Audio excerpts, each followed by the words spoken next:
আসসালামু আলাইকুম। এসএসসি 2026 এবং নবম এবং দশম শ্রেণীর শিক্ষার্থীবৃন্দ সবাইকে স্বাগতম জানাচ্ছি মারুফ থিঙ্কিং রুমে। সবাই জেনে গেছে অলরেডি যে আমার যে টার্গেট থাকে সে টার্গেটটা হলো এমসিকিউ মুখস্থ করানো নয়, এমসিকিউ বুঝে পড়ানো। বেসিক্যালি যে কোনো টপিক যদি বুঝে পড়ি তাহলে এমসিকিউ তোমরা নিজেরাই করতে পারবে। ওই মোটামোটা বারবার যেটা বলে আসছি যে মোটামোটা বই পড়া দরকার নেই, তখন দেখা যাবে যে এমসিকিউগুলো তোমার যেই সামনে যেটা থাকবে ইজিলি প্রশ্নগুলো অ্যান্সার করতে পারছো। তাহলে আমরা এখন চলে যাই আমাদের কবিতায়। আমাদের আজকের আলোচ্য কবিতা হলো জীবন বিনিময়। তাহলে জীবন বিনিময় যে কবিতাটা, আমার সাথে ম্যাক্সিমাম 10 থেকে 12 মিনিট একটু থাকো কষ্ট করে। তাহলে জীবন বিনিময়, তো কবিতাটা লিখেছেন কে? গোলাম মোস্তফা। তাহলে আমি প্রথমে যেটা বলি, সবসময় আমরা মুখস্থ করার চেষ্টা করব যে কবির নাম, কবিতার সাথে কবির নাম। তাহলে জীবন বিনিময় লিখেছেন কে? কবি গোলাম মোস্তফা। সাথে সাথে আমার আরেকটা আছে, এই রুল আছে, এই কবিতাটা কোথা থেকে নেওয়া হয়েছে? এই কবিতাটা নেওয়া হয়েছে হলো, আমরা যদি এই পাতা যে পাঠ পরিচিতিতে, বুলবুলিস্তান কাব্য থেকে। তাহলে দেখো আমরা দুইটা প্রশ্ন পেয়ে গেলাম, কবির নাম পেয়ে গেলাম এবং কোন কবিতা থেকে নেওয়া হয়েছে? বুলবুলিস্তান কাব্যগ্রন্থ থেকে নেওয়া হয়েছে। আচ্ছা, আমরা আবার চলে আসি এই পৃষ্ঠায়। এখন কবির জন্ম কোন জেলায়? এটা একটা প্রশ্ন। যশোর জেলায়, শৈলকুপা মহকুমায়, মনোহরপুর গ্রামে। অনেক সময় সাল মনে রাখলেও চলবে, বা সাল মনে রাখলে তো আরও ভালো। এরপরে উনি কলকাতায় কোথা থেকে পড়েছিলেন? রিপন কলেজ থেকে বিএ পাশ করেছিলেন। কর্মজীবনে কি ছিলেন? বিভিন্ন সরকারি বিদ্যালয়ে প্রধান শিক্ষকের দায়িত্ব ছিলেন। এটুক যদি আমরা বলি তাহলে কি পাচ্ছি? যে কবি গোলাম মোস্তফা উনি যশোর জেলায় জন্মগ্রহণ করেন, উনি কলকাতার রিপন কলেজ থেকে পাশ করেন এবং উনি প্রধান শিক্ষক ছিলেন। কতগুলো এমসিকিউ করা যায় এখান থেকে দেখো, মিনিমাম 12 থেকে 13টা এমসিকিউ চলে আসে। আচ্ছা, আরেকটা গুরুত্বপূর্ণ জিনিস আছে তার এখানে, কাব্যচর্চার ক্ষেত্রে ইসলামী ঐতিহ্য থেকে তিনি প্রেরণা লাভ করেন। যদি প্রশ্ন আসে তাহলে তার কোন ঐতিহ্য থেকে তিনি প্রেরণা লাভ করেন? ইসলামী ঐতিহ্য থেকে তিনি প্রেরণা লাভ করেন। তার প্রকাশিত উপন্যাস কি আছে? তার প্রকাশিত ওই যেটা বললাম কাব্যগ্রন্থ কি? বুলবুলিস্তান বিখ্যাত। এই কটার নাম মনে রাখলেই চলবে। এখন আমরা এই কবিতাটা আসলে একটু পড়ার চেষ্টা করব। কবিতাটা আসলে কি বলতে চাচ্ছে? বাদশা বাবর কাঁদিয়া ফিরেছে, নিদ নাহি চোখে তার। তা কে কাঁদিয়ে ফিরেছে? বাদশা বাবর। নিদ মানে কি? নিদ মানে হলো ঘুম, তার চোখে ঘুম নাই। পুত্র তাহার হুমায়ুন বুঝি বাঁচে নাই এবার আর। কেন তার চোখে ঘুম নাই? কারণ তার পুত্র হুমায়ুন আর বাঁচে না। তাহলে একটা প্রশ্ন এখান থেকে আসতে পারে, কার চোখে ঘুম নাই? বাদশা বাবরের চোখে ঘুম নাই। কেন ঘুম নাই? তার ছেলে যদি বাঁচবে না, এই চিন্তায় তার ঘুম নাই। চারিধারে তার ঘনায় আসিছে মরণ অন্ধকার। কেন? ওই দিকটাকে বললাম, বাঁচে না আর, সে মরে যাবে। রাজ্যের যত বিজ্ঞ হেকিম দরবেশ, কবিরাজ দরবেশ এসেছে সবাই, দিতেছে বসিয়া ব্যবস্থা সবিশেষ। সেবা যত্নের বিধিবিধানে ত্রুটি নাহি একলেশ। তাহলে কারা করছে, এই চিকিৎসা করতে আসছে? হেকিম, কবিরাজ, দরবেশ সবাই আসছে, কোনো রকমের কোনো ত্রুটি হচ্ছে না, কিন্তু তারপরেও কি হচ্ছে? ভালো হচ্ছে না। সেটা কোথায় পাচ্ছি? তবু তার সেই দুরন্ত রোগ ঘটিতেছে নাকে হায়। ঘটিতেছে মানে কি? মানে ভালো হচ্ছে না, ঘটিতেছে মানে সরে যাচ্ছে না। যত দিন যায় দুর্ভোগ তার ততই বাড়িয়া যায়। জীবন প্রদীপ নিভিয়া আসিছে অস্তরবীর ন্যায়। জীবন প্রদীপ কি? মানে জীবনের আলো, বাঁচার আশা। অস্তরবি কি? রবি মানে সূর্য, অস্ত মানে সূর্য যখন অস্ত যায় সেটাকে বলা হয় অস্তরবি। তাহলে এখানে যদি প্রশ্ন করি যে কার জীবন প্রদীপ নিভে আসছে? হুমায়ুনের। আচ্ছা, কিসের নিভিয়ে আসছে? অস্তরবির। বোঝা যাচ্ছে? এটুকু আমরা আবার একটু পড়ি। তাহলে বাদশা বাবর কাঁদিয়া ফিরেছে, নিদ নাই চোখে তার চোখে ঘুম নাই। কেন? তার সন্তান অসুস্থ। সন্তানের নাম কি? সন্তানের নাম হুমায়ুন। এবং কারা চিকিৎসা করতেছে? রাজ্যের যত বিজ্ঞ কবিরাজ দরবেশ, এবং তাদের কোনো ত্রুটি নাই, সেবা যত্ন সেই লেভেলের চলতেছে, কিন্তু তবুও তার রোগটা ভালো হচ্ছে না। দিন দিন তার জীবন প্রদীপ নিপতেছে কার ন্যায়? অস্তরবীর ন্যায়। এইটুকু আশা করি তোমরা বুঝতে পেরেছ। এর পরের প্যারায় যদি যাই, সুধালো বাবর ব্যগ্র কণ্ঠে। ব্যগ্র কণ্ঠ মানে কি? আকুল কণ্ঠে। আমরা বলি না, এই কী হয়েছে কী হয়েছে? সুধালো বাবুর ব্যগ্র কণ্ঠে ভীষকবৃন্দ ডাকি। ভীষকবৃন্দ কি? ভীষকবৃন্দ হলো চিকিৎসক। কারা চিকিৎসক? ওই যে হেকিম, কবিরাজ, দরবেশ, এরা হলো ভীষকবৃন্দ। ডাকি, বলো বলো আর সত্যি করিয়া দিও না মোরে ফাঁকি। বলি না, ভাই তুই সত্যি করে বল, আমারে ফাঁকি দিস না, ফাঁকি। এই রোগ হতে বাদশাহজাদার মুক্তি বিলিবে নাকি? তাহলে ব্যগ্রকণ্ঠে কে ডাকলেন? বাবর ডাকলেন। ব্যগ্রকণ্ঠে কাকে ডাকলেন? ভীষকবৃন্দকে ডাকলেন। ভীষকবৃন্দ কারা? হেকিম, কবিরাজ, দরবেশ। ডাইকে কি বললেন? তুমি আমাকে সত্যি করে বলো, ফাঁকি দিও না, শাহজাদা কি মুক্তি পাবে? দেখো, এখান থেকে কতগুলো প্রশ্ন পেয়ে গেলাম।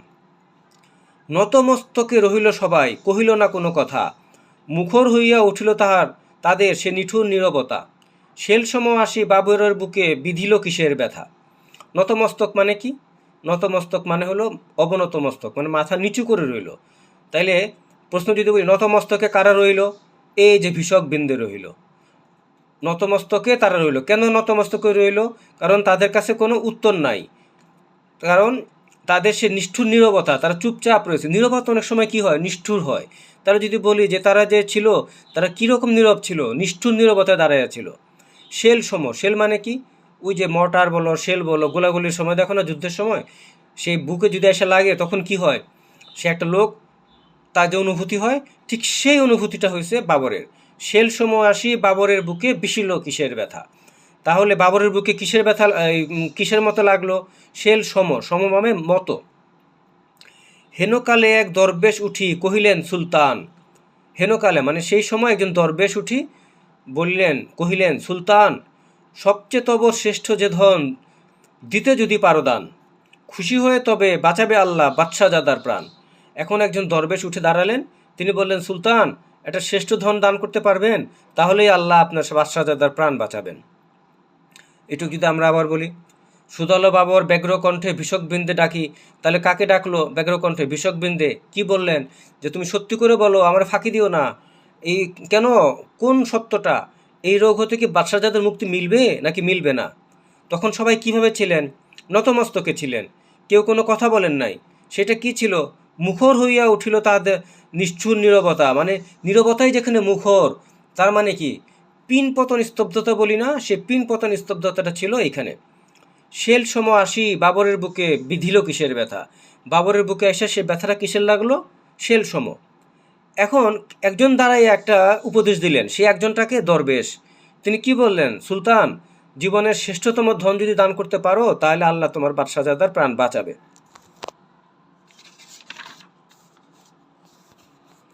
এরপরে যদি আমরা যাই, দেখো, শুনিয়া সে, খুব কি কঠিন লাগতেছে? শুনিয়া সে কথা কহিল বাবর, শঙ্কা নাহিক মানি, তাই যদি হয় প্রস্তুত মোর, প্রস্তুত আমি দিতে সেই কোরবানি। সবচেয়ে মোর শ্রেষ্ঠ যে ধন তাহা আমি জানি। তার মানে বাবর এটা শুনে শঙ্কা, মানে তার মানে কোনো ভয়। শঙ্কা মানে কি? ভয়। কোনো রকম শঙ্কা নাহিক মানি, শঙ্কা মানলেন না। তিনি বললেন, যদি তাই হয় আমি প্রস্তুত দিতে সেই কোরবানি। সবচেয়ে মোর শ্রেষ্ঠ যে ধন সেইটা আমি জানি। এতেক বলিয়া আসন পাতিয়া নিরিবিলি গৃহতল। নিরিবিলি কি? একাকী। গৃহতল মানে কি? ঘরের কোণে। আসন পাতিয়া মানে একা, মানে জায়নামাজে বসে গেছে আর কি। গভীর ধ্যানে বসিল বাবর শান্ত অচঞ্চল। মানে ধ্যানে বসে শান্ত অচঞ্চল। কার কাছে ইবাদত করছে? আল্লাহর কাছে। প্রার্থনারত হাত দুটি তার, নয়নে অশ্রুজল। এই কথা শুনিয়া বাবর কি করলেন? সঙ্গে সঙ্গে বসে গেলেন ঘরের কোণে। তাহলে বাবর কোথায় বসলেন? এ কথা শুনে ঘরের কোণে। কি করলেন? গভীর ধ্যানে বসলেন। কিভাবে ছিলেন? শান্ত ছিলেন, অচঞ্চল ছিলেন। এবং উনি কি করতেছিলেন? প্রার্থনারত হইলেন, মানে দোয়া করতেছিলেন। তার চোখে কি ছিল? পানি। জিনিসটা কি বুঝাইতে পারছি? কহিল কাদিয়া, হে দয়াল খোদা, হে রহিম রহমান, মোর জীবনের সবচেয়ে প্রিয় আমারই আপন প্রাণ। বলল, আল্লাহ, হে রহিম রহমান, মোর মানে আমার জীবনের সবচেয়ে প্রিয় আমার প্রাণ, আপন প্রাণ। মানুষের আপন প্রাণের থেকে কঠিন কেউ আছে? মানে বেশি কেউ আছে? নাই। তাই নিয়ে প্রভু পুত্রের প্রাণ করমরে প্রতিদান। আল্লাহর কাছে বলো, আল্লাহ, আমার সবচেয়ে প্রিয় আমার প্রাণ, তুমি প্রাণটা নিয়ে নাও, আমার বাচ্চাটা বাঁচায় দাও। ঠিক আছে? স্তব্ধ নীরব গৃহতল, মুখে নাহি কারো বাণী, গভীর রজনী সুক্তিমগন নিখিল বিশ্ববাণী। আকাশে বাতাসে ধ্বনিতেছে কি যেন ধ্বনিতেছে যেন কি গোপন কি কানাকানি। তাহলে গৃহতল মানে ঘরের কোণ স্তব্ধ নীরব, কারো মুখে কোনো কথা নাই। কারণ কি, বাদশাহ নিজে দোয়া করতেছে একা একা আল্লাহর কাছে। তা কি হচ্ছে, রাত্রি আকাশ বাতাস সব জানে কি গোপন কানাকানি করতেছে। তাহলে গোপন কানাকানি কোথায় হচ্ছে? আকাশে বাতাসে। গৃহতল এখন কি অবস্থায়? স্তব্ধ নীরব। গৃহতল কখন স্তব্ধ নীরব? যখন বাদশাহ দোয়া করতেছে। ঠিক আছে, মানে প্রশ্নের প্যাটার্নটাকে আমি বুঝতে পারতেছি বাবারা। তার মানে এই প্রশ্ন এইভাবে যদি আমরা পড়তে থাকি তাহলে কোনো এমসিকিউ আটকাতে পারবে না তোমাকে। আমার একটা দাবি থাকবে, সেটা হলো যে এমসিকিউগুলো যখন তোমরা এই যে টেস্ট পেপার আছে খালি পরীক্ষা দিয়ে যাবা, বলবা যে এত সোজা কেন। আচ্ছা, আমরা আবার যে পরের প্যারায়, সহসা বাবর ফুকারি উঠিল। সহসা মানে কি হঠাৎ, ফুকারি মানে কি চিৎকার। সহসা বাবর ফুকারি উঠিল, নাহি ভয় নাহি ভয়, ভয় নাই ভয় নাই। কেন? প্রার্থনা মোর কবুল করেছে আল্লাহ, সে দয়াময়। আল্লাহ যে দয়াময়, উনি বুঝতে পারছে আল্লাহ ওনার প্রার্থনা কবুল করছে। পুত্র আমার বাঁচিয়া উঠিবে, মরিবে না নিশ্চয়। তাহলে বাবর ফুকারি চিৎকার করে বাবর কি বললেন? যে নাহি ভয় নাহি ভয়, প্রার্থনা মোর কবুল করছে আল্লাহ। এইটা করে সে কি করতে লাগলো?